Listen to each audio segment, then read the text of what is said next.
que é basicamente ter um sistema de alarme que fica tocando o tempo inteiro, mesmo quando não tem ninguém invadindo a minha casa, basicamente achando que eu vou morrer de fome quando minha conta bancária está cheia. E o meu autopreservação lá no chão, que me faz, né, ficar sem dinheiro, comer errado, errar nos horários, não ter rotina, toda a falta daquela energia de automanutenção. É muito frustrante, muitas vezes, no caminho de desenvolvimento, trabalhar com os instintos, porque é difícil.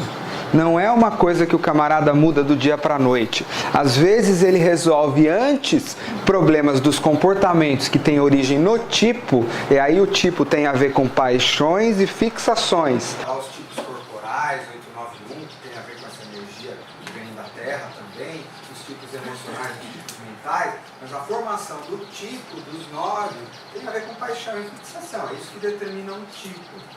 Então, as distorções ali me dão os problemas dos tipos. As distorções, né, aqui me dão os problemas dos instintos, né. Eu já fiz vários cases usando instintos nas organizações. Então eu tenho mapeado o que acontece quando um departamento inteiro tem muito sexual dominante. Ou quando falta, eu tenho mapeado. O case é muito legal. E a gente passando isso para as pessoas, e ficou uma brincadeira lá que no fundo, né, quando o nosso instinto está faltando um pedaço, seja ele no sexual, está faltando um pedaço no outro, né, e eu chamo lá, estou apaixonado pela pessoa. Tem nada a ver com o centro emocional. A gente chamou isso de buraco na barriga. Né? Então, o que você chama de paixão, muitas vezes é só um buraco na barriga. Você precisa preencher energeticamente com o outro. Né? Essa é basicamente a história do sexual dominante, que fica faltando um pedaço e que fica nessas coisas de que a minha vida é um desastre enquanto eu não me fundo com uma outra energia, ou que fico competindo, brigando com as pessoas lá, ou que também sou o cara que tem uma faca na boca para bater meta, para ir até o fim, para atropelar, né? Todas as energias sexuais que são bastante úteis. Então, a falta dessa energia portanto, me deixar um pouco menos, tudo bem, deixa pra lá. Quase lembra um pouquinho da indolência do 9 no comportamento, mas falta essa coisa do fogo, vou pegar aquele, vou atropelar, vou bater, vou enfrentar. Essa energia que a gente viu lá, né, de atração. Pensem o que acontece quando ela tá falta, aquelas duas bolinhas ficam lá meio... né? Falta, a energia que te leva em direção a um objeto, a energia da materialização é a energia sexual. O que faz uma coisa que está no mundo do ar, né, vamos falar, faz uma colapsar numa coisa densa, energia sexual constrói, né? A Kundalini, a energia que eu tenho, vai fazer o negócio, né, operar e aparecer como está aqui, com todas as distorções, né? A mesma coisa vai acontecer, portanto, com a energia social, né? Então, vamos dizer assim, é a mesma carência, são pedaços do meu eu sensoriais que faltam, né? Só mais o autopreservação que é mais, né, energia dentro de mim, cuidando de mim. Mas a energia sexual é uma falta que eu tenho do outro, e a social é uma falta que eu tenho da comunidade, né? Eu posso dizer que eu tenho carência de comunidade, né? Do mesmo jeito que eu sofro de paixão no 1 a 1, eu sofro, né, de não pertencer ao todo. Quando eu tenho isso demais, né, eu fico procurando, né, estar no todo, mas o interessante é que não é só estar no todo como uma comunidade de iguais, é estar no todo, mas ter um papel de destaque individual no todo, né? Então, eu começo a querer dominar partes do todo, eu começo a jogar com políticas, eu começo a influenciar esses partidos para ganhar daquela outra bancada, todos os movimentos, né? Lembrando Brasília, vamos pensar assim, de energia social distorcida que acontece. Então não me basta eu estar no todo, eu tenho que ser importante para o todo, eu tenho que ser uma figura com um certo destaque. Aí eu estou vendo o meu social, eu estou me sacrificando pelo todo a ponto de ignorar a minha própria vida, as minhas próprias coisas, e isso não tem a ver com esse sacrifício, é muito mais uma distorção do que uma operação em equilíbrio com o todo, né? Quando eu tenho muito dessa energia, a energia de comunidade me pertence, né?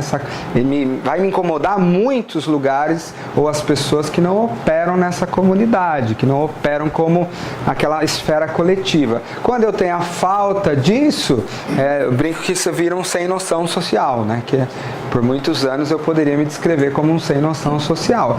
Você não consegue conectar com a energia do campo coletiva, então você fica fora dela. Então é muito fácil eu vir aqui conversar com a Lorena, não estou sentindo nada, atrapalhando todo mundo, eu não estou junto com aquele lago, eu sou uma parte do lago desconectada do resto. Então eu vou lá, faço isso, faço barulho na sala, não ligo, ou aquele bando de gente junta me tira dali, ou eu não me compadeço muito com aquela causa, porque eu não estou ligado ao sistema maior, eu não tenho conexão com o órgão, eu sou a célula.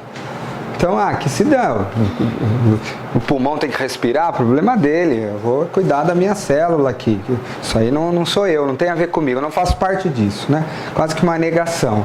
Óbvio que é impossível não fazer parte disso, mas eu luto, né, de todas as formas para não fazer parte disso. São campos energéticos sensoriais, né? Não são ideias mentais e nem emocionais, elas são sensoriais. Se eu estou numa mesa de restaurante e eu sou um social dominante, naturalmente eu mudo a minha cadeira para enxergar todo mundo.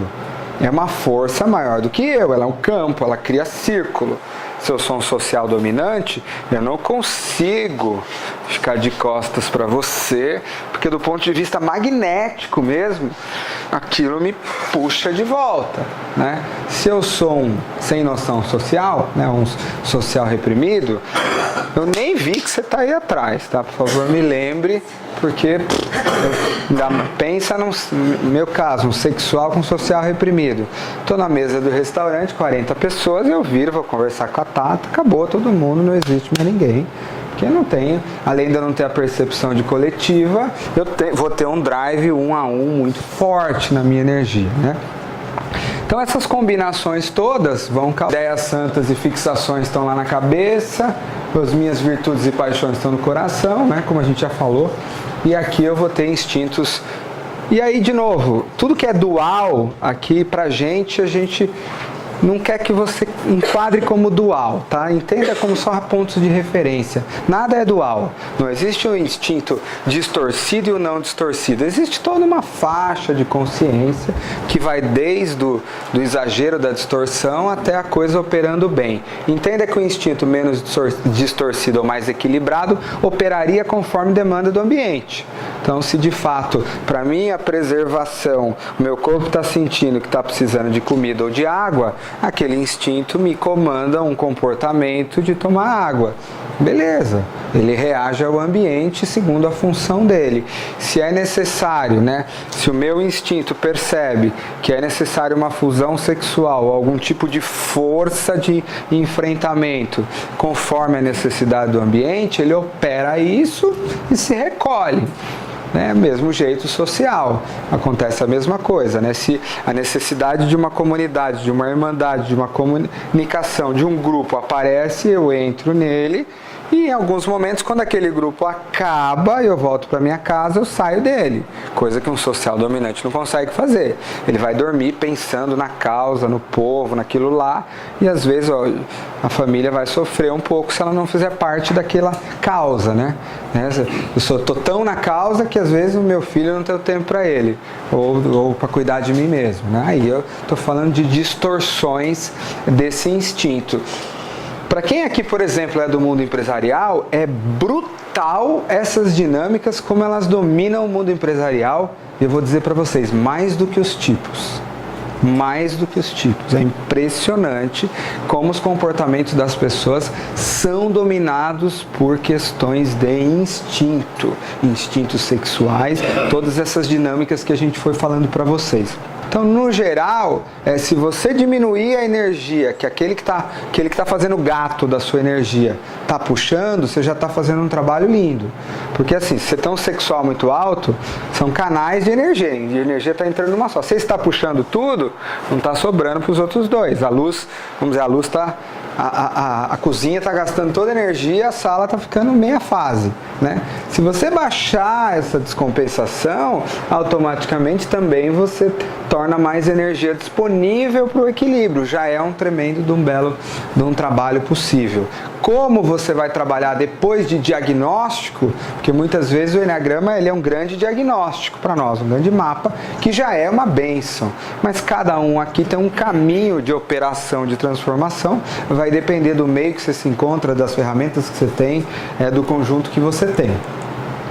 Mas é legal a gente entender que até bem pouco tempo atrás, né, os instintos eles eram um acessório pro Enneagrama. Vamos dizer assim, se der tempo a gente vai lá estudar instintos. Cada vez mais é assim, cara, o game aqui é muito mais sério do que às vezes até os tipos do Enneagrama.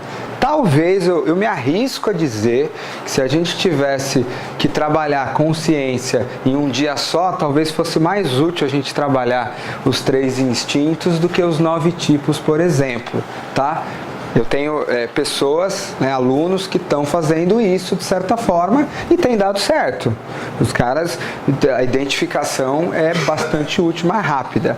Outra coisa interessante é que é um tema em estudo, em desenvolvimento. Nós estamos no ápice da descoberta sobre isso, né? Não tem um tema fechado, tem alguns autores que estão fazendo coisas bem legais, aí, principalmente nos últimos 2 anos, mas o que você percebe é que cada vez mais você está descobrindo coisas, né?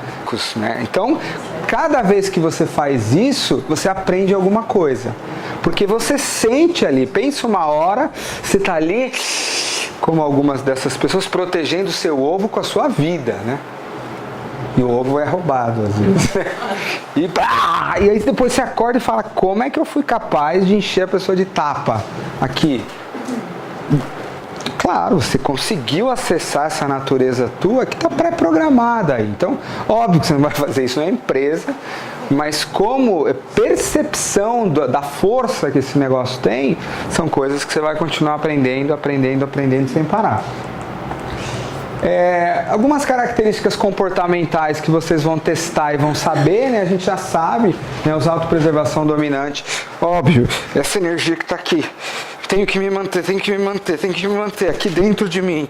Eu vou ficando mais ansiosa, isso aqui vem me arriscar, meu dinheiro, minhas coisas, minha comida vai acabar, percebe? Lógico, eu tô entrando aqui no exagero dela, né? Ela contrai, ela é ansiosa, ela é interna, ela me dá paranoias mentais de riscos, né? Dessa proteção. E aí vem, né? Preocupação, segurança material, comida, bebida, todas essas coisas que a gente já sabe que são simplesmente tentativas de lidar com essa energia, né?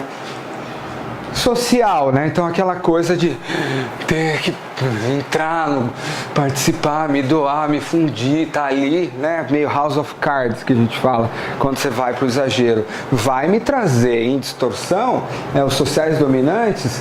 Será que eu estou participando de fato nesse grupo ou não? Sendo fundido com ele ou não? Sou abandonado no grupo? Aí política, grupo, partido de político, participar da fraternidade, da comunidade, participar do almoço coletivo no domingo, ser não sei o que da feijoada de não sei o que. Essas coisas vão ser comportamentos naturais de quem tem esse instinto de pertencer às comunidades, seja quais elas forem, não tem regra para isso. Gente, o sexual, né? Pensa que você tem essa energia aqui assim, ó, solta isso aí para você ver o que acontece, né?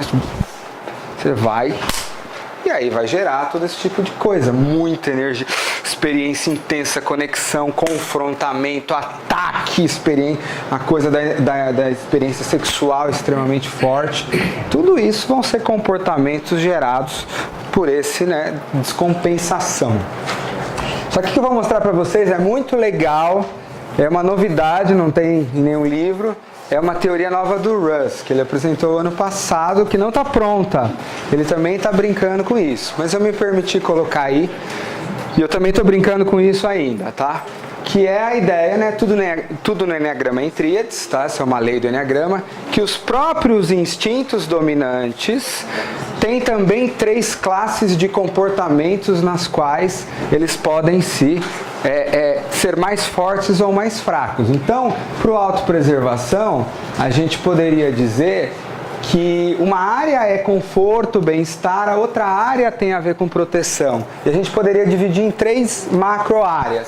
Então, algumas pessoas de autopreservação muito dominante, elas estão mais preocupadas com cuidados pessoais, bem-estar, saúde, dieta, preservar energia, que é diferente dela canalizar aquilo para conhecimento prático, gerenciar dinheiro, economia, reserva, que é diferente dela canalizar no que a gente chama de área domesticidade. Então são 3 áreas: cuidados pessoais, conhecimento prático e domesticidade. Domesticidade é a sensação de ninho, né? Essa coisa de querer ficar em casa, de ler lá, né? Assinar Netflix, botar cobertorzinho, criar, né? O se aninhar. São 3 áreas diferentes nas quais o autopreservação pode aparecer. E interessante, segundo a teoria nova do Russ, normalmente a pessoa joga o instinto delas em 2 áreas e negligencia a outra, mesmo sendo uma autopreservação. Então há autopreservações que tem muito essa coisa de se aninhar e de se cuidar, mas não tem tanto essa coisa prática. E há o cara que tem a coisa do dinheiro, da economia, do disso, daquilo, mas não tem a outra, tá? Do meu corpo, vamos entender assim, outro para eu cuidar dos meus recursos e outro para eu entrar no ninho. É como se fosse uma subdivisão energética ainda em área da vida. E aí o Russ tem dito muito que o que ele tem visto na prática é que normalmente as pessoas usam 2 desses e não usam uma terceira área, tá? Então assim, ainda em processo de descoberta, tá? Sexual, também a gente poderia dizer, a busca por novas experiências como uma área, a aparência física, né? Eu ser lá bonitão, fortão, lá mais gostosão é outra área, que é diferente dessa coisa de novidade, experiência nova, que é diferente dessa facilidade de se perder no outro e fundir. Então a gente poderia colocar como 3 áreas. Uma delas vai ser a minha preocupação com aparência física, né? Como é que tem o cara que vai fazer musculação, usar roupa lá daquela cor e tal, não sei o que. Vai ter a outra que é o quanto ele nos relacionamentos se perde no outro ou não. E vai ter uma coisa que não tem a ver talvez com A ou com B, mas é o querer buscar novidade, né? Óbvio, com 7 sexual isso vai multiplicar ao infinito, mas todos os sexuais vão querer novidade. Isso é uma área da vida, vão querer o prazer, vão querer as experiências intensas, não necessariamente só sexuais, qualquer tipo de experiência intensa mais prazerosa. Os sociais, isso é uma coisa muito legal que o Russ fala, que também ele está desenvolvendo agora, de que para ele a principal característica de uma energia social é a comunicação. Quanto mais complexos os sistemas sociais, mais a necessidade de um nível alto de comunicação para que esse sistema sobreviva. Então, se você vai para a formiga ou a abelha, elas se comunicam muito, senão o sistema não sobrevive. Quanto menor a energia social, menor a comunicação. Os sociais dominantes se comunicam melhor do ponto de vista, né? Eles operam melhor. Então, se eu pensar numa empresa com mais sociais dominantes, ela vai operar melhor a intercomunicação. Se eu falar num lugar com social mais reprimido, a comunicação vai tender a ficar mais one-to-one ou só comigo. Ela não flui com facilidade. É uma medida de instinto social, a interconectividade e a comunicação como sendo também uma coisa bem do instinto social. Outra coisa que é uma teoria do Russ e que é diferente de outras escolas, e aí não é melhor nem pior, eu estou apresentando para vocês, e aí provavelmente muitos de vocês têm outra, e assim ficamos com 2, né, como um bom 7 diria. E eu, antes de eu assumir uma coisa, eu tenho que testar em mim, tenho que ver, mas está fazendo sentido para mim. Isso é bem diferente do que as outras escolas falam, que o instinto social é o instinto, por exemplo, que numa relação 1 a 1, por isso que no Enneagrama Institute não se chama de 1 a 1, faz eu ter compaixão por aquela pessoa. Não é o sexual. Então vamos pensar assim, que eu posso estar usando o instinto social mesmo estando só com mais uma pessoa. Que o que faz a mãe cuidar do filho, muitas vezes é muito mais o instinto social do que sexual. O sexual faria o animal que come o filho, né, que destrói, mas aquele que abre e sai de si para cuidar do outro e não para se fundir com o outro, para ele isso é energia social, tá? Então, e eu investigando em mim, eu achei muito interessante perceber que, pelo fato de ter o social reprimido, de fato, mais difícil de abrir, claro que tem um 7 também, de abrir mão de algo meu por alguém. Achei isso como verdade dentro de mim, tá? Mas algo a ser, de novo, desenvolvido. Ele mesmo ainda está em processo de desenvolvimento dessa ideia. Por isso não se chama de 1 a 1. Então essa ideia do autopreservação também é querer preservar os outros. O Russ vai falar que muitas vezes isso é energia social. Se você não tiver energia social nenhuma, talvez você fique com os brigadeiros só para você. Você não vai ter tanto essa de preciso botar a blusa no outro, isso é autopreservação. Tem um quê de energia social misturada também. Se sua energia social for muito baixa, você bota a outra blusa em você. E que se dane o outro, tá?